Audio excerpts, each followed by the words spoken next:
So the next term, calorific value related to enthalpy of combustion ही है ये term बेटा, इसलिए हम इसे एंथैल्पी ऑफ कंबशन के ही हेडिंग के अंडर पढ़ते हैं।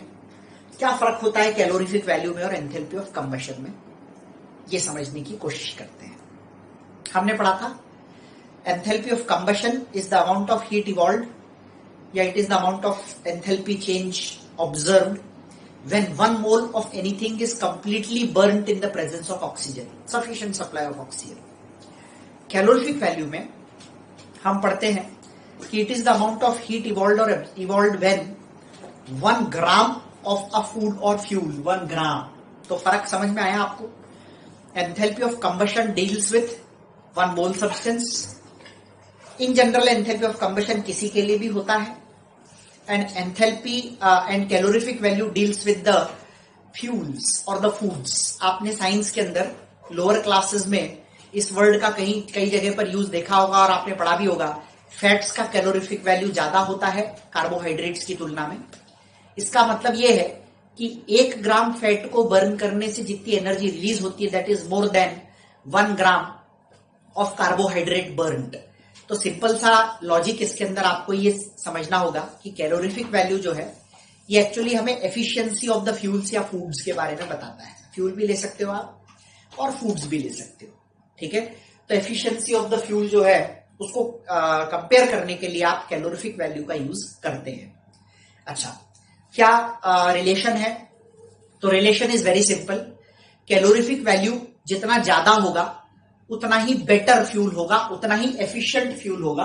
तो देखिए हमने यहां पर लिखा भी है efficiency of fuel is directly proportional to the calorific value. More the calorific value better the fuel.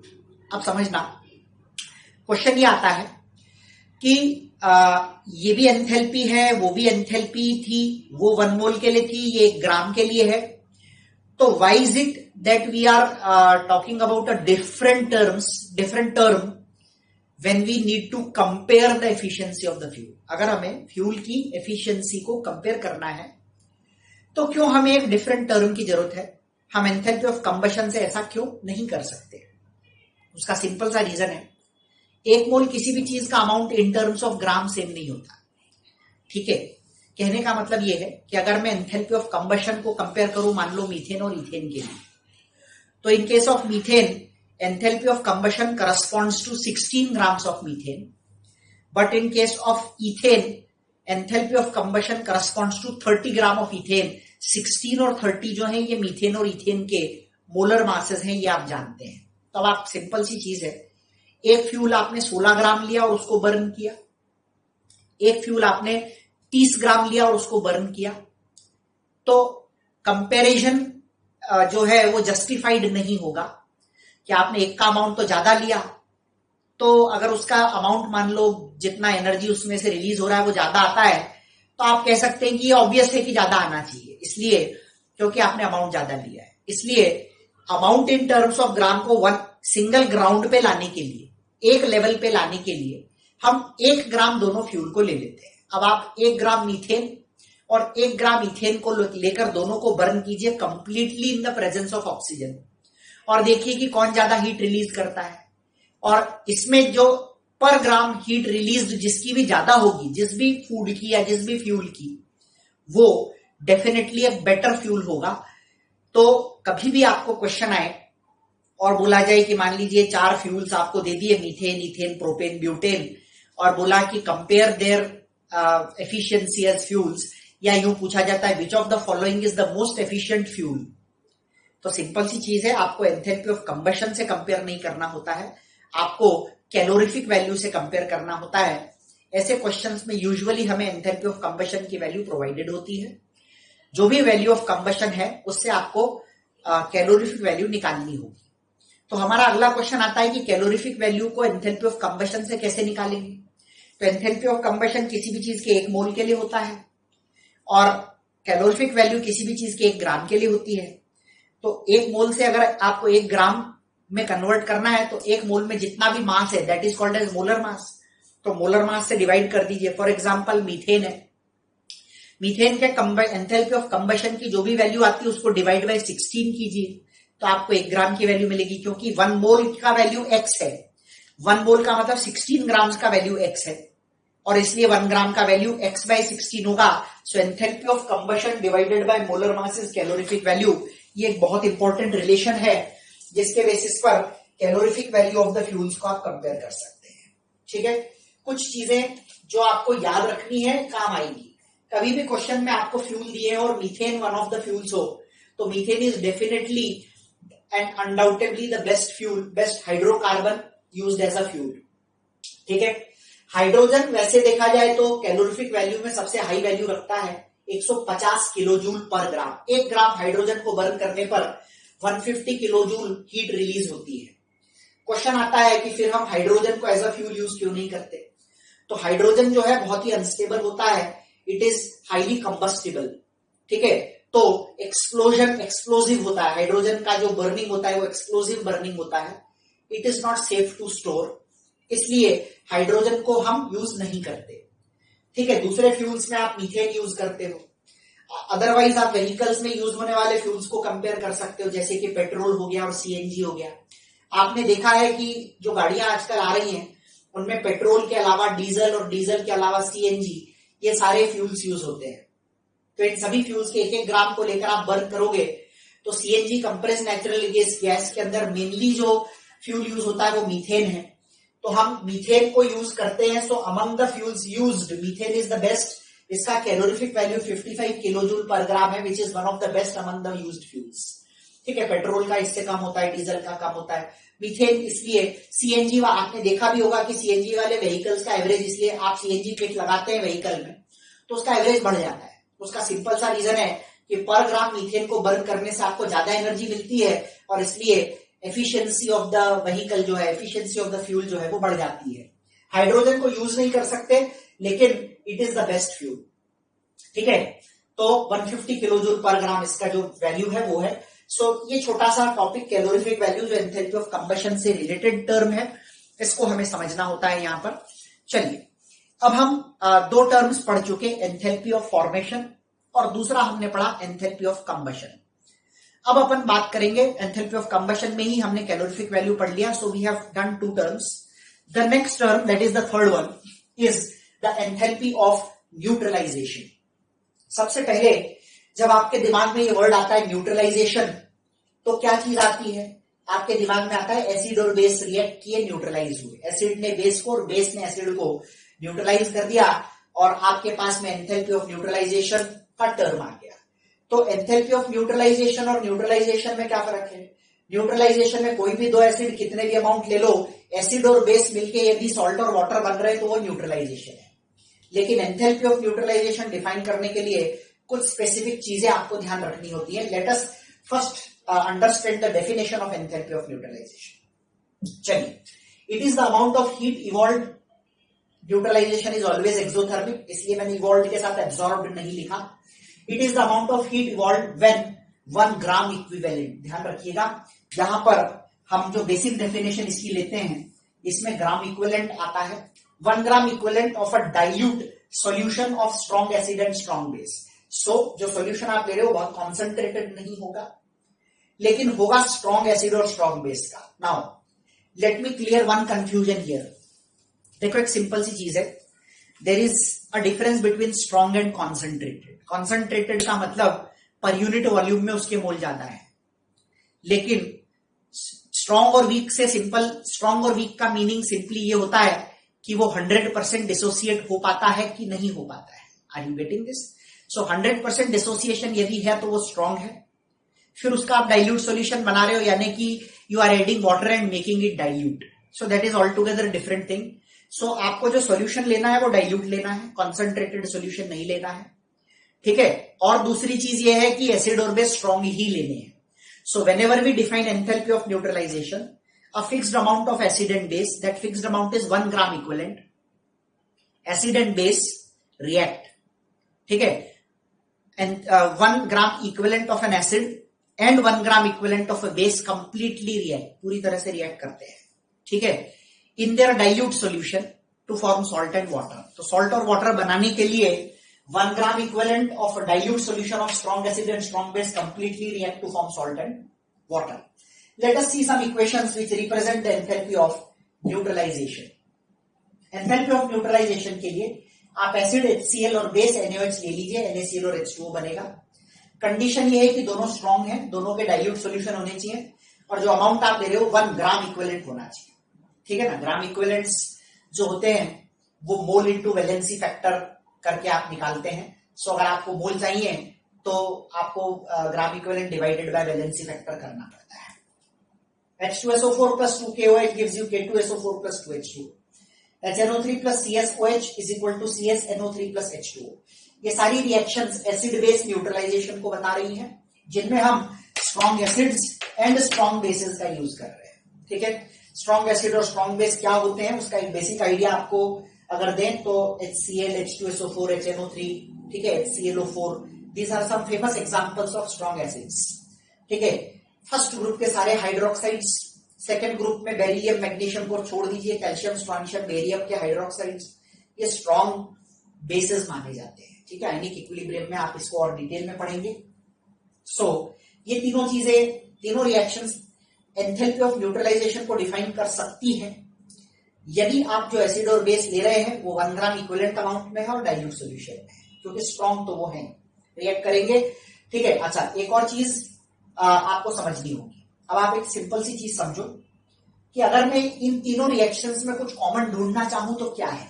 देखना इधर, यहां से H+ और यहां से OH- रिएक्ट करके बना रहे हैं वाटर, यहां से H+, यहां से OH-, दो H+, दो OH-, 2 वाटर बन रहे हैं। यहां से एक H+, यहां से एक OH- रिएक्ट करके एक वाटर बना रहा है। तो आप देखिए तीनों ही रिएक्शंस में आपने चाहे एसिड और बेस कोई भी लिए हो फर्क नहीं पड़ता, आपने चाहे एसिड और बेस कोई भी लिए हो फर्क नहीं पड़ता, अल्टीमेटली H+ और OH- की रिएक्शन से पानी तो जरूर बन रहा है। And that is the reason, बहुत इंपॉर्टेंट चीज है ये, that is the reason the enthalpy of neutralization, ठीक है, is same for all acids and bases. शर्त ये है कि वो स्ट्रॉन्ग होने चाहिए और अमाउंट 1 ग्राम इक्विवेलेंट होना चाहिए। तो इन सभी के लिए एंथैल्पी ऑफ न्यूट्रलाइजेशन की वैल्यू फिक्स होती है। ठीक है, तो देखो यही कारण है। कारण क्या है? There is a common reaction in all in which H+ and OH- are combining to give you water. तो H+ और OH- वाटर बना रहे हैं, ये बहुत कॉमन रिएक्शन है जो आपको हर एसिड बेस न्यूट्रलाइजेशन में मिलेगी। यदि आपने स्ट्रॉन्ग एसिड और स्ट्रॉन्ग बेस 1 ग्राम इक्विवेलेंट लिए हुए हैं और जब आप उनको रिएक्ट कराते हो और पानी बनता है तो उस प्रोसेस में एंथैल्पी ऑफ न्यूट्रलाइजेशन, इन सभी प्रोसेसेस में एंथैल्पी ऑफ न्यूट्रलाइजेशन की वैल्यू -13.7 किलो कैलोरीज या -57.1 किलो जूल होती है, जो मैंने यहां पर लिखी है। ये वैल्यूज आपको याद रखनी होगी। Nobody is going to give you kilo calories, kilo joules per gram equivalent of the acid और एंड बेस यूज्ड। ठीक है, ये चीज अपने को ध्यान रखनी है। तो एंथैल्पी ऑफ न्यूट्रलाइजेशन को डिफाइन करने के लिए एक और इक्वेशन काम करती है, H+ और OH- से मिलकर वाटर का बनना। ठीक है, it is the amount of heat evolved when 1 mole of H+ and OH- completely react to form water. 1 mole H+ और 1 मोल OH- से मिलकर 1 मोल पानी के बनने की प्रोसेस में जो हीट इवॉल्व होती है उसे हम एंथैल्पी ऑफ न्यूट्रलाइजेशन कहते हैं। इस बात का आपको ध्यान रखना पड़ेगा। चलिए, अब आपको एक और बात बता दें, H+ और OH से वाटर बनने की जो प्रोसेस होती है, ठीक है, यहां पर आपको मोल लेना है और जब अपन एसिड और बेस की बात करते हैं तो यहां पर आपको 1 gram equivalent of acid and base लेने हैं। क्लियर है? चलिए, अब आपको इसमें 2 तरह के क्वेश्चन पूछे जाते हैं। एक, amount of heat evolved during this process, और दूसरा, enthalpy of neutralization for this process. देखो, एंथैल्पी ऑफ न्यूट्रलाइजेशन बोलते ही आपको कुछ नहीं देखना है, सीधे ये वैल्यू आएगी, इसमें कोई फर्क नहीं पड़ना है। लेकिन अमाउंट ऑफ हीट पूछें, ठीक है, तो मैं आपको उसकी एक ट्रिक बता देता हूं। कोई भी इक्वेशन दी हो, just check for the moles of water produced, moles of water produced during that reaction multiplied by enthalpy of neutralization. Moles of water produced during that reaction multiplied by enthalpy of neutralization. Enthalpy of neutralization is equal to the total heat evolve during that process. Simple सी चीज है, अगर H2SO4 और 2KOH को react कराते हो तो 2 मोल water बनता है। हमने कहा 1 मोल वाटर के बनने की प्रोसेस में जो हीट निकलती है उसे हम enthalpy of neutralization. So enthalpy of neutralization का ये एक और डेफिनेशन भी है और इसी का यूज हम करते हैं टोटल हीट निकालने के लिए। 1 मोल वाटर से जो हीट निकलती है उसे एंथैल्पी ऑफ न्यूट्रलाइजेशन कहा जाता है। तो 2, 3, 4 मोल वाटर निकलेंगे तो करस्पॉन्डिंगली आप number of moles of water produced during the reaction multiplied by enthalpy of neutralization करेंगे तो आपको टोटल हीट मिलेगी। सो इस सेक्शन के किसी भी क्वेश्चन को सॉल्व करने के लिए आपको एक बात का ध्यान रखना पड़ेगा कि पानी कितने बने। रिएक्शन लिखिए और जो क्वेश्चन में गिवन मोल्स या इक्विवेलेंट्स हैं वो निकालिए और उस बेसिस पर आपको क्वेश्चन को सॉल्व करना है। हम क्वेश्चन करेंगे तो मैं आपको कुछ और क्वेश्चंस की वैरायटीज जो है वो बताऊंगा किस तरह से क्वेश्चन सॉल्व होता है। चलिए अब आते हैं अगले पॉइंट पे। हमने कहा enthalpy of neutralization strong acid strong base के लिए डिफाइंड है। What if we replace any one of these acid और base which are strong by a weaker component.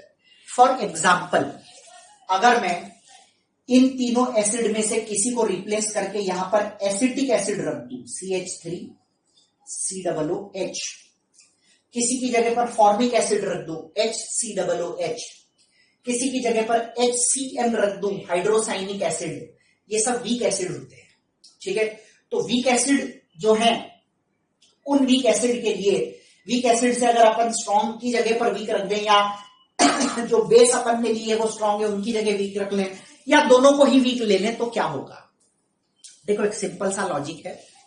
Enthalpy of neutralization is decided by how many H+ and OH- react to form water. मान लो आपने 1 मोल HCl और 1 मोल NaOH दिया होता है तो वो 1 मोल HCl पूरा टूट जाता है क्योंकि स्ट्रॉन्ग एसिड की पहचान है 100% टूटना, 100% डिसोसिएशन। लेकिन वीक एसिड और स्ट्रॉन्ग एसिड में यही फर्क होता है कि वीक एसिड 100% टूटते नहीं है। इसका सिंपल सा एक एग्जांपल अगर अपन लें कि एसिटिक एसिड आपने लिया तो मैं आपको बता दूं एसिटिक एसिड के डिसोसिएशन का एक्सटेंट केवल 1 से 2% के बीच में होता है। तो अगर आप 1 मोल, ध्यान से सुनना, अगर आप 1 मोल एसिटिक एसिड पानी में घोलते हो तो वो टूटेगा लगभग 0.01 मोल ही, बाकी 99.9% moles, 9% of the acetic acid remains as it is.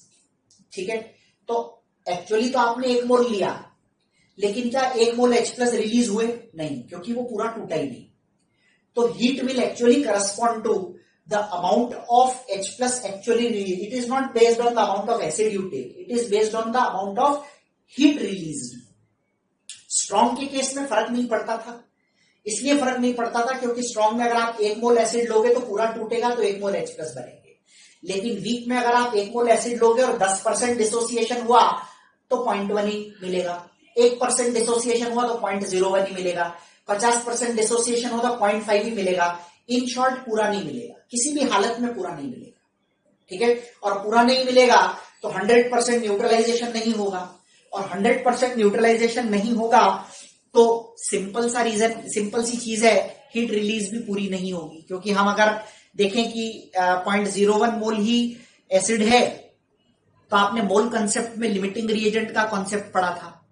ठीक है, मान लो कि बेस स्ट्रॉन्ग है और एसिड वीक है तो वीक एसिड जितना देगा that will decide the amount of water produced, क्योंकि लिमिटिंग रिएजेंट का कॉन्सेप्ट कहता है जो अमाउंट में कम हो या रिएक्शन में पहले खत्म हो जाए वो लिमिटिंग रिएजेंट है, और प्रोडक्ट कितना बनेगा इज डिसाइडेड बाय दैट। ठीक है, तो एक सिंपल सी चीज समझो कि अगर मान लो यहां पर 0.1 है और ये 1 है तो 0.1 और 1 में से वाटर कितना बनेगा, तो it is decided by the component which is less. So 0.1 mole of water will be produced, और 0.1 मोल ऑफ वाटर इंटू 57.1 करोगे तो 5.71 हीट ही रिलीज होगी, 57.1 हीट रिलीज नहीं होगी। तो एक कंसेप्ट, एक कंसेप्शन जो है वो तो ये कहता है कि वीक के, आपसे पूछा जाता है वीक के अंदर हीट क्यों, कम होती है। तो एक जो लॉजिक है वो ये कहता है कि वीक एसिड्स या बेसिस अगर हैं तो वो 100% डिसोसिएट नहीं हो पाते हैं, और 100% डिसोसिएट नहीं हो पाते हैं इसलिए 100% न्यूट्रलाइजेशन नहीं हो पाता and hence heat release is less. समझ में आई बात? चलिए एक और बहुत इंपॉर्टेंट कंसेप्ट है विच मेक सेंस। ठीक है, नाउ ये जो कंसेप्ट है ये आपको आगे के चैप्टर्स में आयनिक इक्विलिब्रियम में भी काम आएगा। दूसरा कंसेप्ट ये कहता है कि H+ और OH- ने रिएक्ट करना शुरू किया, जितने H+ निकलेंगे उतने तो रिएक्ट करेंगे, उनने रिएक्ट किया, ये एक एक्सोथर्मिक प्रोसेस होता है तो हीट निकलेगी। अब जो हीट इसमें से निकलेगी उसका कुछ पार्ट ध्यान से समझो। इधर मैं एक एग्जांपल ले रहा हूं यहां पर, which is a weak acid, acetic acid, and this is NaOH। जब ये रिएक्ट करेंगे तो एसीटेट आयन कुछ बनेगा, Na+ कुछ बनेगा, H+ कुछ बनेगा और OH कुछ बनेगा। ये आपस में रिएक्ट करेंगे तो इस प्रोसेस के दौरान हीट रिलीज होगी। वो जो हीट रिलीज होगी उसका कुछ पार्ट इस एसिटिक एसिड को फर्दर तोड़ने में लग जाएगा, क्योंकि बिना एनर्जी के ये अपने आप तो पूरा टूटता नहीं, केवल 1% टूटता है। तो उस हीट रिलीज में से कुछ हीट इन्वॉल्व हो जाती है किसमें, जो वीकर कंपोनेंट है उसको तोड़ने में। देखो मैंने यहां पे लिखा है, if strong acid or strong base or both are replaced by the weaker components, the value of enthalpy of their neutralization is less than the actual enthalpy of neutralization.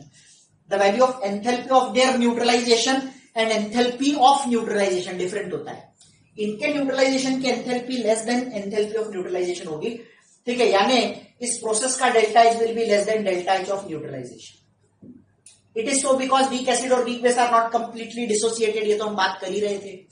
अगला एक्सप्लेनेशन क्या है? Alternate explanation. देखो मैंने यहां पर लिखा है, और इससे हमें एक बहुत इंपॉर्टेंट वैल्यू मिलती है, so this also makes a lot of sense. It says enthalpy released, heat released during the process is less than the enthalpy of neutralization because some of the heat released during their neutralization, कुछ heat जो इनके neutralization में release हुई है, is utilized in dissociation, decomposition, ionization, कुछ भी कह सकते हो आप। ठीक है, एसिटिक एसिड आयंस बनाता है इसलिए ionization, dissociation of the weaker component. और वीकर कंपोनेंट डिसोसिएट कैसे होता है? तो एसिटिक एसिड देखो ऐसे डिसोसिएट होता है। यहां मैंने डबल एरो क्यों लगा रखा है? ऐसा इसलिए है क्योंकि एसिटिक एसिड भी है सॉल्यूशन में, क्योंकि वो पूरा टूटा नहीं है। एसीटेट आयन भी है और H+ भी है, so there is a reversible reaction going on which reaches equilibrium at some point. इसके बारे में आगे केमिकल इक्विलिब्रियम और आयनिक इक्विलिब्रियम चैप्टर में और डिटेल में बात होगी। अब होता क्या है, धीरे धीरे ये हीट इसको तोड़ने लगती है और एक पॉइंट आता है जब सारा एसिटिक एसिड टूट जाता है 100%। लेकिन क्या ये अपने आप टूटा? No, that is dissociated. ध्यान से सुनिएगा जो मैं बोल रहा हूं, that is dissociated at the cost of heat which was evolved. Some of the heat evolved during the process was actually, आप ऐसा कह सकते हो कि utilized in breaking down the weaker component completely. तो at the end of the process तो acetic acid पूरा ही टूटता है, लेकिन it is actually compensated by the heat released. ठीक है ना, जो ये टूटा है कैसे टूटा है? ठीक है, जो हीट है जो रिलीज हो रही थी उसमें से कुछ हीट वापस इसको तोड़ने में लग जाती, इसलिए जो एक्चुअल हीट रिलीज है वो कम हो जाए। मान लो 13.6 निकलनी थी, टोटल न्यूट्रलाइजेशन में 30, हम कह रहे हैं कि वीक भी पूरी तरह न्यूट्रलाइज हो जाता है कुछ समय के बाद, तो वो पूरा 13.6 निकलना चाहिए था। लेकिन मैं अगर कह दूं कि -3.6 जो हीट 3.6 है, ठीक है, जो हीट आप ऐसा कह सकते हो कि वीकर कंपोनेंट के अंदर लगी या कुछ हीट इसके अंदर लग गई, वो हीट मान लो 3.6 है और -13.6 निकलनी थी लेकिन 3.6 लग गई, तो actual heat released will be only 10। क्यों? क्योंकि 10 तो निकल गई और 3.6 एक्चुअली एसिटिक एसिड को तोड़ने में लग गई। That is the main concept.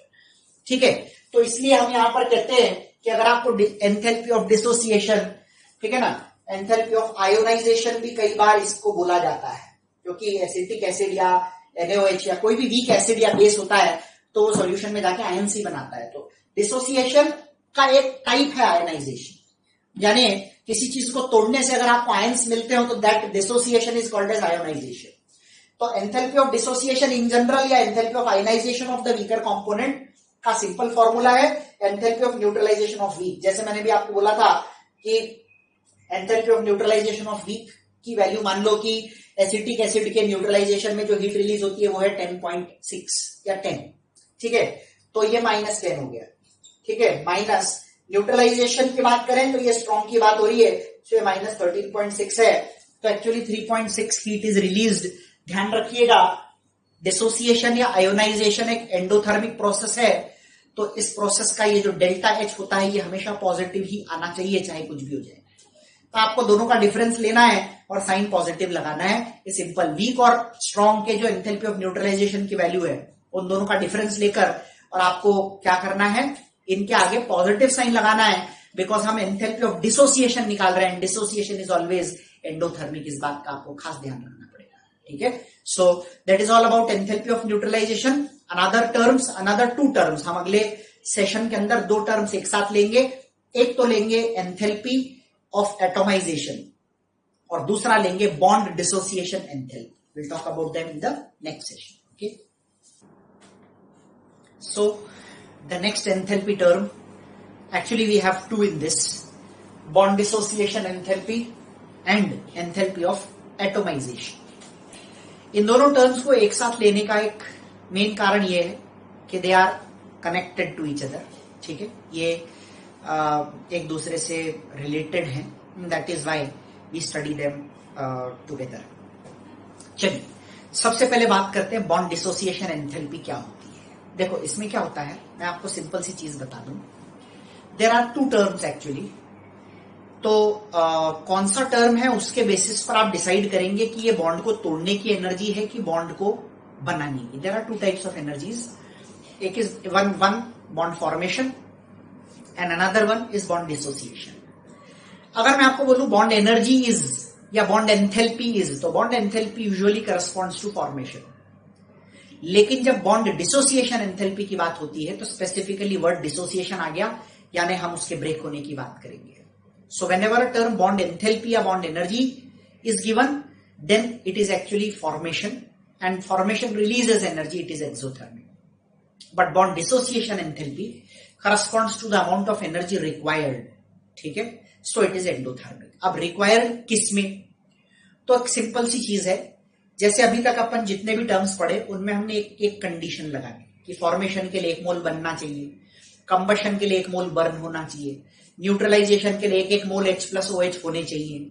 उसी तरह बॉन्ड डिसोसिएशन एंथैल्पी में जो बॉन्ड आप तोड़ रहे हो वो 1 मोल बॉन्ड्स होने चाहिए, ठीक है। दूसरी इंपॉर्टेंट चीज, जिसे तोड़ रहे हो वो गैसियस होना चाहिए और टूटने के बाद जो बने वो भी गैसियस होने चाहिए। That is very important. So let us talk about it. It is the amount of energy required to break 1 mole bonds of a particular type. Particular type के लिए की ही बात करते हैं। जैसे अगर मैं HH की बात कर रहा हूं तो I will talk about only HH। अगर मैं CH की बात कर रहा हूं तो I will talk about only CH। अगर मैं OH की बात कर रहा हूं तो OH। एक पर्टिकुलर टाइप को एक बार में कंसिडर करते हैं। मिक्स ऑफ बॉन्ड्स के लिए बॉन्ड एनर्जी या bond enthalpy, dissociation enthalpy define नहीं है, ठीक है।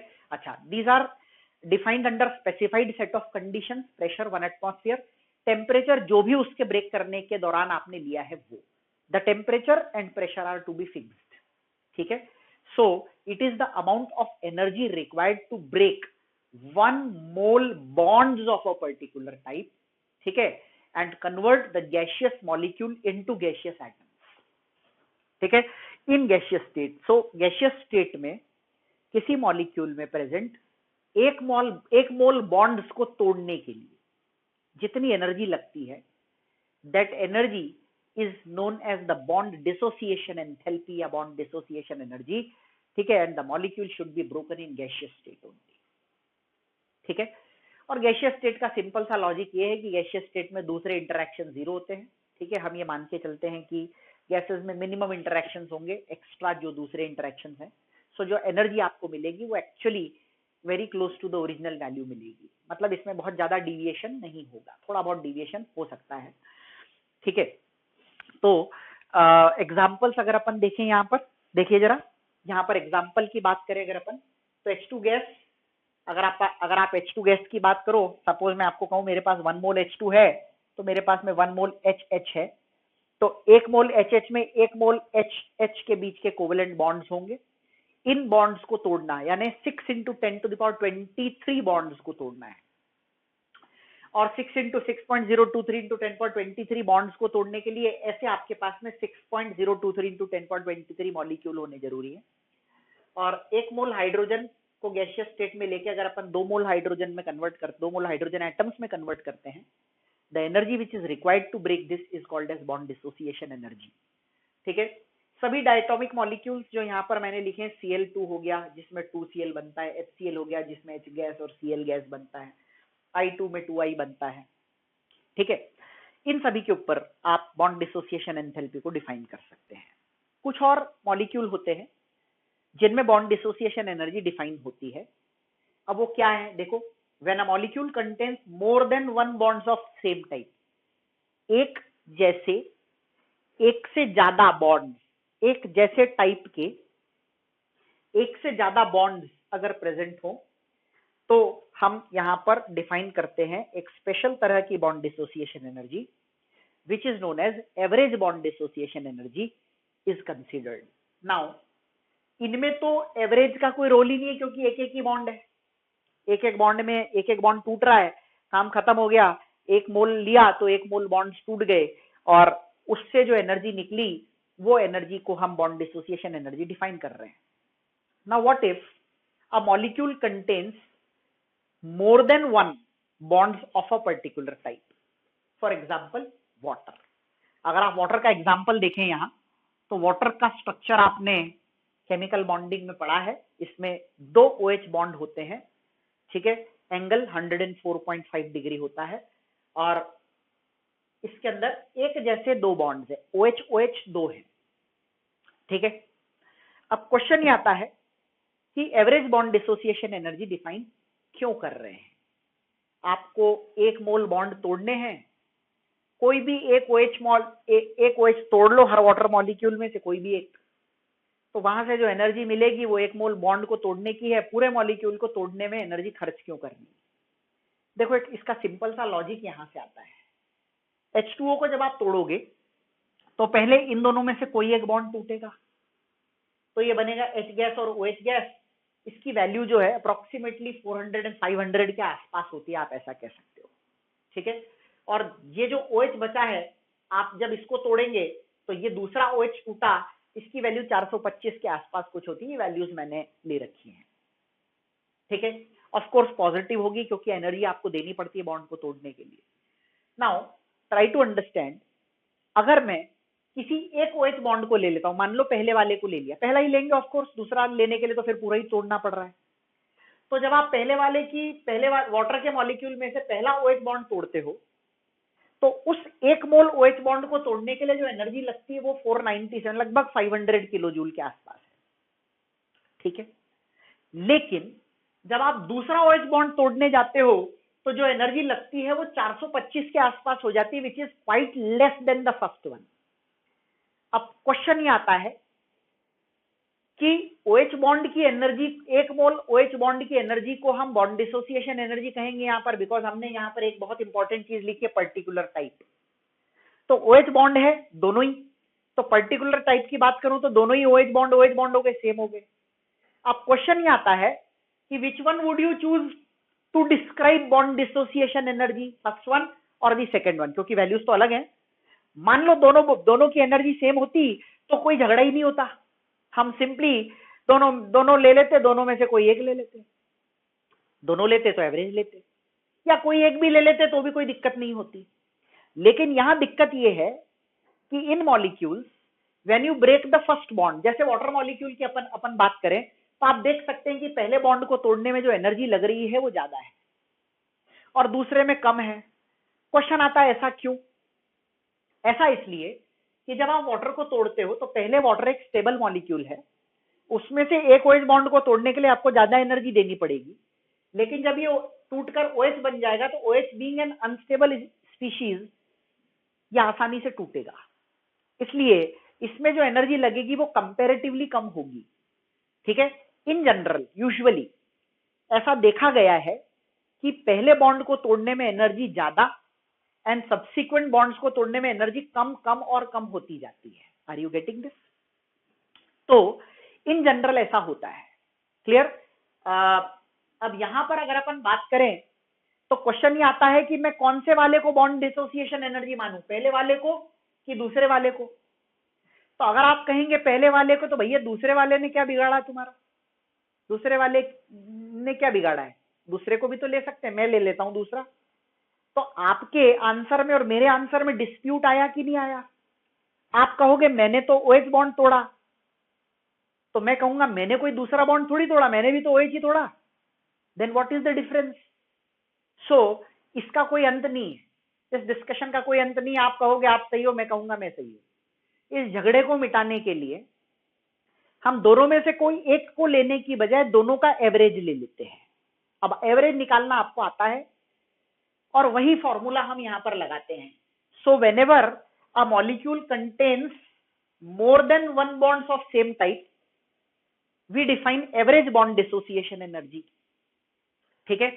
और एवरेज बॉन्ड डिसोसिएशन एनर्जी की जब अपन बात करते हैं तो एवरेज का वही फॉर्मूला है, total divided by total number जिससे आपको डिवाइड करना है वो। जैसे यहां पर अगर अपन देखें एवरेज बॉन्ड डिसोसिएशन एनर्जी, तो total energy required to break all the bonds divided by total number of bonds broken. Total energy required to break all the bonds divided by total number of bonds broken. यहां पर आपने total energy कितनी दी, पहले OH को तोड़ने में इतनी और दूसरे OH को तोड़ने में इतनी, तो टोटल एनर्जी आपने जो दी वो ये है, सम डिवाइडेड बाय आपने बॉन्ड तोड़े दो, एक वो और एक ये। सो टोटल डिवाइड बाय 2 करोगे तो आपको यहां पर ये जो वैल्यू मिलेगी, this is undisputed, which contains the value which you were claiming to be BDE and also the one which I was claiming to be the bond dissociation energy. इसलिए झगड़ा खत्म। आप एवरेज लीजिए, दोनों को जोड़िए और दोनों को जोड़ने के बाद ये जो वैल्यू आती है, ये टोटल दो मोल बॉन्ड को तोड़ने की एनर्जी है।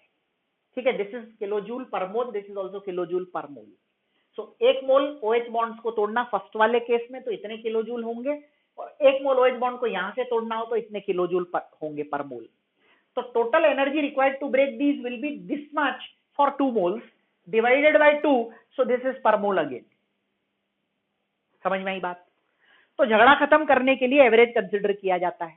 इसको आपको सिंपल लॉजिक लगाना है और ध्यान रखना है। और कौन कौन से एग्जाम्पल है जिनमें हम ऐसा कर सकते हैं? तो अमोनिया में कर सकते हैं। अगर आप अमोनिया का स्ट्रक्चर देखोगे तो there are 3 NH bonds. So total energy required to break all the 3 bonds divided by 3 कर दीजिए, आपको average bond dissociation energy ammonia के लिए मिल जाएगी। मीथेन के लिए आपको डिवाइड बाय 4 करना पड़ेगा क्योंकि CH 4 है। PCl5 के लिए आपको टोटल डिवाइड बाय 5 करना पड़ेगा।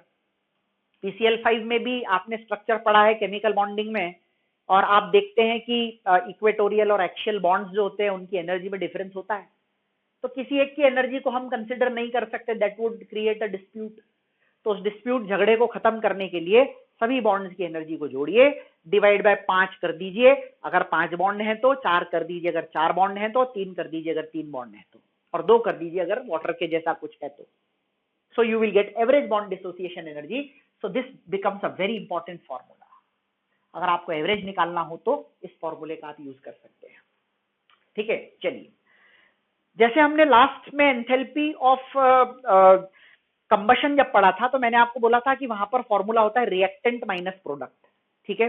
मैं आपको बता दूं, पूरे थर्मोकेमिस्ट्री में जब भी आपको एंथैल्पी ऑफ रिएक्शन पूछें और फॉर्मूला निकालना हो तो अभी तक हमने ज्यादातर फॉर्मूले जो पढ़े थे, इनफैक्ट एक को छोड़कर बाकी जहां पर भी पढ़ा वहां पढ़ा प्रोडक्ट माइनस रिएक्टेंट होता है। शुरू से आप थर्मोडायनामिक्स से शुरू कीजिए।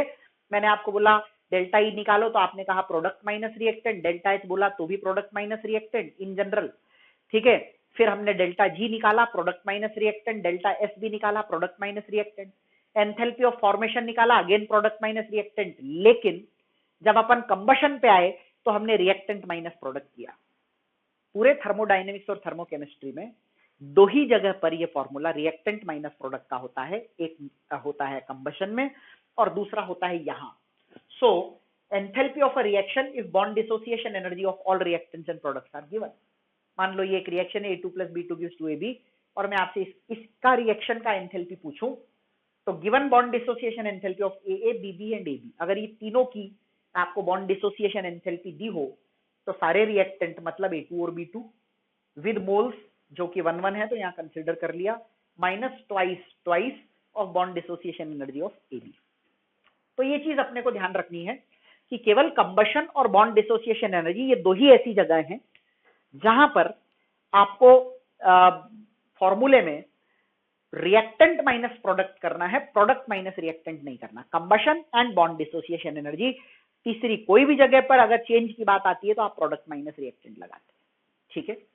अच्छा, ये जो है ये सब जो चीजें हैं, ये फॉर्मूला कहां से आया, आपको डेरिवेशन की वैसे कोई जरूरत नहीं है, लेकिन इस कंसेप्ट को यूज करने के लिए हम हेस लॉ का यूज करते हैं, जो मैंने आपको शुरू में बताया था।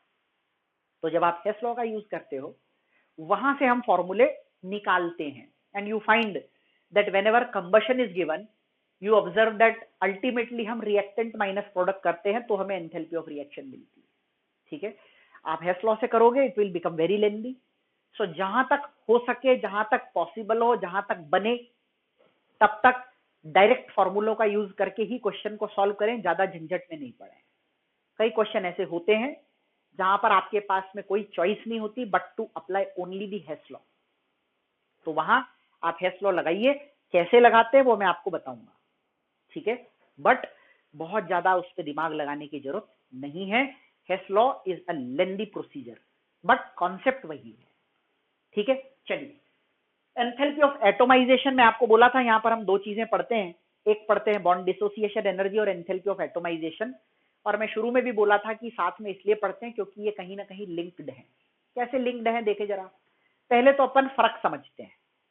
यहां हम बात करते हैं 1 मोल बॉन्ड्स को ब्रेक करने की, यहां हम बात करते हैं 1 मोल मॉलिक्यूल में प्रेजेंट सभी बॉन्ड्स को ब्रेक करने की। गैसियस यहां पर भी है और गैसियस यहां पर भी है। So common thing is you are suppose to convert gaseous molecule into respective atoms, ठीक है। यहां पे भी हम अल्टीमेटली करते क्या है, इसमें एटम है, इसमें एटम है, इसमें एटम है, इसमें एटम है, ठीक है।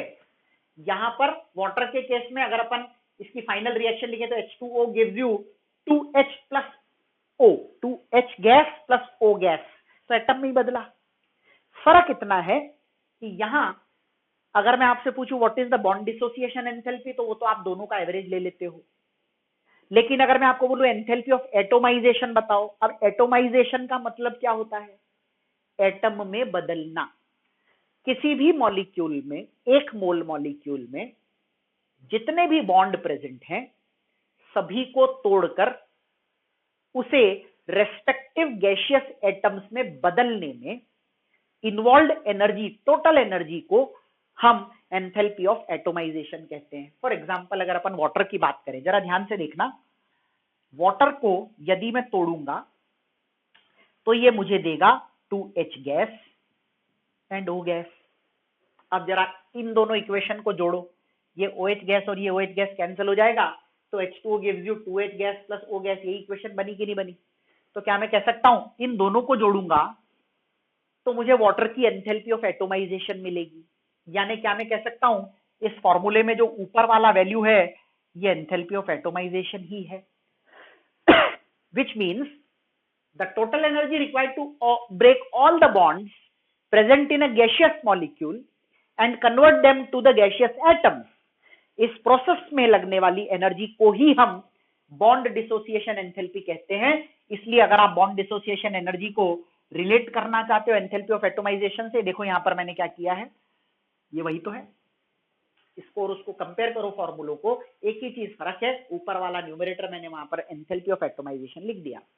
सो the amount of energy which is required to break all the bonds present in a gaseous molecule to convert it into respective gaseous atoms, ठीक है। इस प्रोसेस में जो एनर्जी इन्वॉल्व होती है उसे हम एंथैल्पी ऑफ एटोमाइजेशन कहते हैं। देखिए पढ़िए क्या लिखा है, it is the amount of energy required to break all the bonds present in a gaseous molecule, ठीक है। और अमाउंट कितनी लेनी है आपको, 1 mole of a gaseous molecule in, आप चाहो तो इसमें लिख सकते हो in 1 mole of a gaseous molecule to convert it into gaseous atom. So it is the amount of energy required to break 1 mole of a gaseous molecule, all the bonds present in 1 mole of a gaseous molecule, to convert it into respective gaseous atoms, to convert it into respective. जैसे methane है, methane में CH 4 bond है, अगर मैं चारों को तोड़ दूंगा तो C गैस और 4H गैस बनेगा. इस प्रोसेस में जो इन्वॉल्व एंथैल्पी है उसे हम एंथैल्पी ऑफ एटोमाइजेशन कहेंगे. अब मैं आपसे कहूं कि मीथेन की बॉन्ड डिसोसिएशन एनर्जी बताओ, तो टोटल तोड़ने में लगी delta H of atomization divided by number of bonds कितने हैं, 4. तो आपको एवरेज बॉन्ड डिसोसिएशन एनर्जी किसकी मिल जाएगी, CH बॉन्ड. और एंथैल्पी ऑफ एटोमाइजेशन किसका मिलेगा, CH4 का. मॉलिक्यूल को तोड़कर एटम में बदलना, तो जिस भी मॉलिक्यूल को आप तोड़ रहे हो, अगर मैं आपसे पूछूं what is the enthalpy of atomization of water, तो आप कहोगे this plus this. Enthalpy of atomization of water is this plus this. अगर मैं आपसे पूछूं what is the average bond dissociation energy of water, तो this is this plus this divided by 2. अगर मैं आपसे पूछूं what is the enthalpy of atomization of methane, suppose this value is x, तो ये x he enthalpy of atomization है. अगर मैं आपसे पूछूं what is the enthalpy bond dissociation enthalpy of methane, तो total energy required to break all the bonds यानी enthalpy of atomization divided by number of bonds आपने कितने तोड़े, CH बॉन्ड कितने तोड़े, 4, तो डिवाइड बाय 4. उसी के लिए, उसी को समझने के लिए हमने एक टेबल लिया. अच्छा, एक और चीज ध्यान रखना कि जितने भी डायटोमिक मॉलिक्यूल होते हैं उन सभी के लिए एंथैल्पी ऑफ एटोमाइजेशन की वैल्यू बॉन्ड डिसोसिएशन एंथैल्पी के जितनी होती है, it is applicable to all the diatomic molecules. It is applicable to all the diatomic molecules. ठीक है, चलिए, जैसे कि यहां पर अगर अपन देखें हाइड्रोजन की बात करें तो एंथैल्पी ऑफ एटोमाइजेशन मान लो x है, तो 1 मोल बॉन्ड तोड़े, और अगर मैं बॉन्ड डिसोसिएशन एंथैल्पी की 1 मोल मॉलिक्यूल के सभी बॉन्ड तोड़े, और उस 1 मोल मॉलिक्यूल में कितने बॉन्ड थे, एक ही थे, तो क्या मैं कह सकता हूं H2 के लिए x, ये भी x, कोई फर्क नहीं पड़ेगा. वाटर के केस में enthalpy of atomisation will be amount of energy required to break both the OH bonds. So Y is the amount of energy required to break both the OH bonds. So what is the bond dissociation energy? 1 मोल की. 2 मोल bond की energy Y, तो 1 मोल bond की energy Y/2. ठीक है, चलिए CH4 की बात करें तो CH4 में चारों CH बॉन्ड्स को तोड़ने में जो एनर्जी लगी वो है Z. So that is the enthalpy of atomization to convert, ये वाली जो वैल्यू है, this is Z. तो अगर मैं आपसे पूछूं what is the average bond dissociation energy of CH bond, तो आप कहोगे Z/4, क्योंकि enthalpy of atomization divided by number of bonds broken gives you bond dissociation enthalpy. This is how you relate the terms. PCl5 लूंगा तो क्या करोगे, total 5 PCl bonds को तोड़ने की जितनी एनर्जी है डिवाइडेड बाय 5. SF6 में क्या करोगे, सभी की एनर्जी को टोटल करके डिवाइड बाय 6. यही तो करना होता है. ठीक है, सो ये दोनों फॉर्मूले देखो, इसमें इंपॉर्टेंट क्या है, एक तो ये इंपॉर्टेंट है, एक ये फॉर्मूला आपको बहुत काम आएगा. ठीक है, और एक ये बॉन्ड डिसोसिएशन एंथैल्पी और एंथैल्पी ऑफ एटोमाइजेशन का जो डिफरेंस है, ये रिलेशन है, इस रिलेशन का आपको बहुत इंपॉर्टेंट यूज होगा. ठीक है, एक चीज एनसीईआरटी में दी हुई है, सोडियम सॉलिड को जब अपन सोडियम गैस में बदलते हैं, इसे भी एंथैल्पी ऑफ एटोमाइजेशन डिफाइन किया जाता है. एंथैल्पी ऑफ एटोमाइजेशन में एक्चुअली कहा गया है it is the amount of energy required to break all the bonds present in 1 mole of a given molecule to convert it into respective gaseous atoms. तो ये gaseous atom में बदल रहा है. आप ऐसा, इसका जो एंथैल्पी ऑफ एटोमाइजेशन है 108.4 किलो जूल है. वैसे अगर अपन इसको नॉर्मल प्रोसेस के तौर पे देखें तो ये है तो सब्लिमेशन. यस, क्योंकि कभी जब भी हम सॉलिड को डायरेक्टली गैस में बदलते हैं तो इस प्रोसेस को कहते हैं सब्लिमेशन. तो आप ऐसा भी कह सकते हो, इस केस में enthalpy of sublimation is equal to enthalpy of atomization. यानी मेटेलिक सॉलिड्स को जब अपन उनके गैसियस फेस में बदलते हैं तो उस प्रोसेस में इन्वॉल्व एनर्जी को हम एंथैल्पी ऑफ एटोमाइजेशन कहते हैं, and that is actually the enthalpy of sublimation. तो सब्लिमेशन की एंथैल्पी को ही आप एंथैल्पी ऑफ एटोमाइजेशन भी कह सकते हो. ठीक है, चलिए we will continue with some more terms in the next session. So the next term is enthalpy of hydrogenation. What is hydrogenation first of all? उसके बाद में अपन बात करेंगे enthalpy of hydrogenation की. हाइड्रोजिनेशन का मतलब होता है हाइड्रोजन का जोड़ना किसी चीज में, यानी we actually talk about addition of hydrogen. Hydrogen addition is a very famous reaction in organic chemistry, जिसमें हम डबल बॉन्ड या ट्रिपल बॉन्ड वाले कंपाउंड्स पे हाइड्रोजन जोड़कर उन्हें सैचुरेशन की तरफ ले जाते हैं। आप ऐसा कह सकते हो, अल्काइंस में हाइड्रोजिनेशन करके हम अल्कीन्स और अल्केन्स बनाते हैं, और अल्कीन्स में हाइड्रोजिनेशन करके हम अल्केन्स बनाते हैं, और अल्केन्स पूरी तरह से सैचुरेटेड होते हैं, उनके पास में और हाइड्रोजन जुड़ने की कोई जगह नहीं है। सो एंथैल्पी ऑफ हाइड्रोजिनेशन को कैसे डिफाइन करेंगे? It is the amount of heat evolve. Actually ये एक एक्सोथर्मिक प्रोसेस होता है, अभी अपन बात करेंगे क्यों। या आप ऐसा भी कह सकते हैं, it is the enthalpy change observed when 1 mole of an unsaturated compound, 1 mole of an unsaturated, यानी जो कंपाउंड आप ले रहे हो वो 1 मोल हो और उसमें अनसैचुरेशन होना चाहिए, यानी डबल या ट्रिपल बॉन्ड होना चाहिए। पाई बॉन्ड्स का प्रेजेंस बहुत जरूरी है, ठीक है। So 1 mole of an unsaturated compound is hydrogenated, यानी उस पर अपन हाइड्रोजन ऐड करेंगे, such that the final product is a completely saturated compound. यानी आप हाइड्रोजिनेट करें, उसके बाद में जो प्रोडक्ट बने उस प्रोडक्ट में सैचुरेशन होना चाहिए, अनसैचुरेशन बचना नहीं है। सिंपल वर्ड्स में बात करूं तो अल्टीमेटली सिंगल बॉन्ड कंपाउंड बनना चाहिए, अल्केन्स बनने चाहिए, ठीक है। तो अल्केन और उसके डेरिवेटिव्स जो हैं, अगर वो बनते हैं, साइक्लो अल्केन्स हो सकते हैं, अल्केन्स हो सकते हैं, कुछ भी हो सकता है।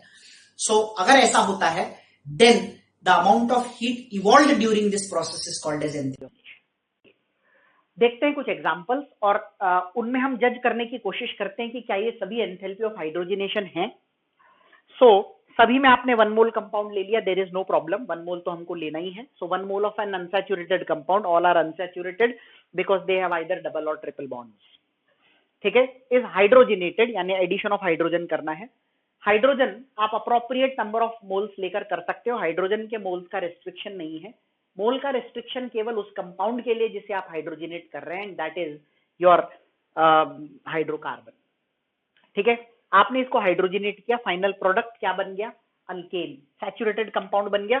सो कंप्लीटली सैचुरेटेड कंपाउंड बन गया। So this definition, this is actually denoting the enthalpy of hydrogenation of ethene, ठीक है। आगे बढ़ते हैं। एसिटाइलिन है ये, इथाइन जिसे अपन कहते हैं। इसको जब आप हाइड्रोजिनेट करते हैं तो ये बनाता है CH2CH2। ये रिएक्शन तो है, लेकिन इसमें हाइड्रोजिनेशन भी हो रहा है, लेकिन अकॉर्डिंग टू डेफिनेशन ये हाइड्रोजिनेशन को डिफाइन नहीं कर पा रहा, क्योंकि हाइड्रोजिनेशन की डेफिनेशन ये कहती है कि जब आप हाइड्रोजन जोड़ें तो जो फाइनल कंपाउंड बने उस कंपाउंड में सैचुरेशन होना चाहिए, अनसैचुरेटेड प्रोडक्ट नहीं बनना चाहिए। So this is actually hydrogenation. It is of course hydrogenation of acetylene to give you alkene, but this does not define the enthalpy of hydrogen. ये enthalpy of hydrogenation को define नहीं कर पाएगा। यहाँ देखिए, सेम एसिटाइलिन इस बार लिया, लेकिन इस बार मैंने 1 मोल हाइड्रोजन की जगह 2 मोल ले लिए। सिंपल रूल है, जितने पाई बॉन्ड प्रेजेंट हैं उतने हाइड्रोजन आपको लेने चाहिए। यहाँ पर 1 पाई बॉन्ड है तो 1 ले लिया, यहाँ पर 2 है, 1 लिया, काम नहीं चलेगा। यहाँ पर 2 है, 2 लिया, बिल्कुल, ये भी एंथैल्पी ऑफ हाइड्रोजिनेशन को डिफाइन कर रहा है। यहाँ पर 3 पाई बॉन्ड है, 3 हाइड्रोजन लिए, साइक्लोहेक्सेन बन गया बेंजीन से। सो this is also denoting the enthalpy of hydrogenation. Now why is it an exothermic process? ये तो समझ आ गया कि एक्सोथर्मिक है। क्यों एक्सोथर्मिक है, उसके लिए थोड़ा सा बॉन्ड पर बात करते हैं। देखो, यहाँ पर आप 2 तरह के बॉन्ड तोड़ोगे। एक तो अनसैचुरेशन में से ये वाला बॉन्ड टूटेगा, पाई बॉन्ड, और यहां पर जो बॉन्ड है वो हाइड्रोजन हाइड्रोजन के बीच का बॉन्ड है, ये टूटेगा। ये 2 बॉन्ड टूटेंगे और 2 नए बनेंगे, वो होंगे CH बॉन्ड। तो आप ऐसा कह सकते हो, you are breaking 2 bonds, one is sigma and another is pi, but you are forming 2 which both of them are sigma. और सिग्मा हम जानते हैं एक स्ट्रॉन्गर बॉन्ड है। जितना स्ट्रॉन्गर बॉन्ड बनाओगे उतनी ज्यादा एनर्जी रिलीज होगी। देयरफॉर अगर अपन ओवरऑल बात करें तो energy will be released during this process, hence it is an exothermic process, ठीक है। चलिए, अब छोटी छोटी एंथैल्पीज ही बची है। मैंने आपको शुरू में भी बोला था, मेन 4 हैं जो हम पढ़ चुके। Enthalpy of formation, enthalpy of combustion and calorific value, enthalpy of neutralization, bond dissociation enthalpy and enthalpy of atomization. ये 4 बहुत इंपॉर्टेंट है। बाकी सारे टर्म्स ऐसा नहीं इंपॉर्टेंट नहीं है, ये डायरेक्ट क्वेश्चंस आपको इस पे नहीं मिलेंगे. Yes, they will be involve in some और दी अदर क्वेश्चन, तो आपको डेफिनेशन पता होना चाहिए. ये अपन क्वेश्चन करेंगे तब आपको समझ आएगा. चलिए, फेज चेंज की एंथैल्पी को हम बिल्कुल वैसे ही डिफाइन करते हैं जैसे हमने सेकंड लॉ ऑफ थर्मोडायनेमिक्स में entropy of phase change define किया था. आपको याद होगा, फटाफट से उसको रिवाइज करते हैं. वहां पे भी मैंने आपको बोला था 1 मोल सॉलिड को लिक्विड में बदलना है मेल्टिंग पॉइंट पर. इस प्रोसेस में जो एंट्रोपी चेंज होती थी उसे हमने एंट्रोपी चेंज ऑफ फ्यूजन कहा था. यहाँ आपको एंथैल्पी चेंज पूछा है, so delta H of fusion और एंथैल्पी चेंज ऑफ फ्यूजन. एक की डेफिनेशन बोल रहा हूं, बाकी दोनों वैसे ही जाएंगे.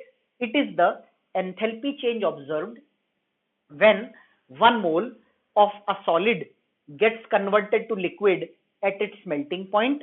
It is the enthalpy change of vaporization is the enthalpy change observed when 1 mole of a liquid gets converted to gas at its boiling point. और उसी तरह से तीसरा.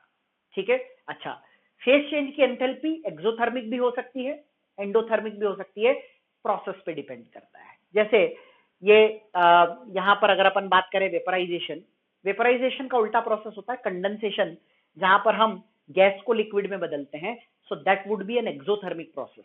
तो अगर अपन बात करें इन तीनों की, तो ऑफकोर्स ये तीनों एंडोथर्मिक प्रोसेसेस हैं, लेकिन फेज चेंज की दूसरी एंथैल्पीज एक्सोथर्मिक भी हो सकती है. तो आपको अगर डेफिनेशन पूछी जाए तो इन जनरल आप कहेंगे it is the amount of energy evolved और absorbed. It can be anything, दोनों में से कुछ भी हो सकता है. ठीक है. सो एंथैल्पी ऑफ फेज चेंज ऐसे आपको देखना है. चलिए, अगला है एंथैल्पी ऑफ ट्रांजिशन.